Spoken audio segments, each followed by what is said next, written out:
Gegara cubit anak majikan anggota Dewan Bengkulu, warga Muratara masuk penjara. Kasus dugaan penganiayaan ringan yang menimpa seorang warga Kabupaten Musi Rawas Utara bernama Refpin, dari Desa Tran Pangkalan Kecamatan Rawas Ulu kini menjadi sorotan dan viral di media sosial. Refpin ditetapkan tersangka atas tuduhan mencubit anak majikannya yang diketahui merupakan salah satu anggota Dewan Perwakilan Rakyat Bengkulu. Peristiwa ini disebut-sebut terjadi pada Agustus 2025 di rumah kediaman anggota Dewan tersebut. Kini, Refpin telah mendekam dalam jeruji atas perbuatan yang tak pernah diakuinya dilakukan sama sekali.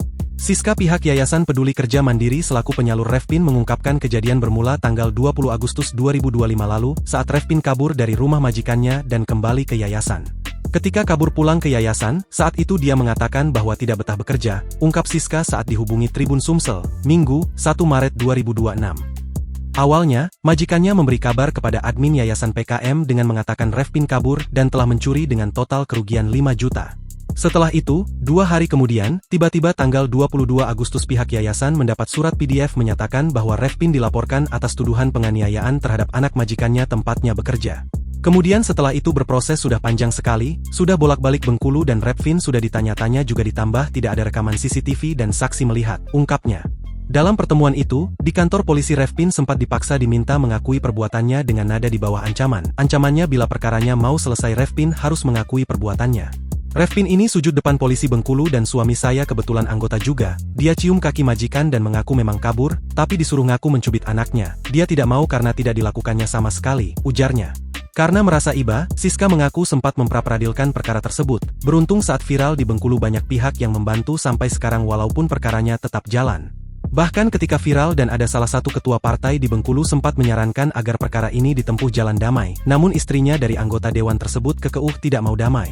Kami sempat pra-peradilan, alhamdulillah ada pengacara yang bantu Refpin dan beberapa tim tetap bantu sampai sekarang, ujarnya. Karena proses hukum terus berjalan, Refpin sudah ditahan karena perkaranya tengah dalam persidangan. Siska mengungkapkan sebelum dilaporkan ke polisi, ketika 2 minggu pertama bekerja Refpin mengatakan memang sudah tidak betah bekerja dengan majikannya. Refpin ini mengaku tidak nyaman bekerja di tempat itu, ada catatannya, sudah dirangkum, memang tidak betah sama sekali, bebernya.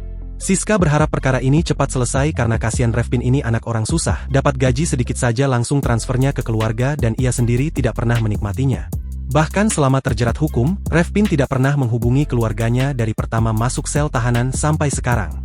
Anaknya kuat, masuk tahanan pun tidak didampingi keluarga, hanya didampingi kuasa hukum karena memang tidak ingin merepotkan keluarga. Bapaknya ingin dampingi dia tidak mau, dia anak mandiri, ujarnya. Lanjut Siska, harusnya perkara ini tidak perlu masuk meja hijau dan sampai ke pengadilan apalagi mantan majikannya merupakan anggota dewan.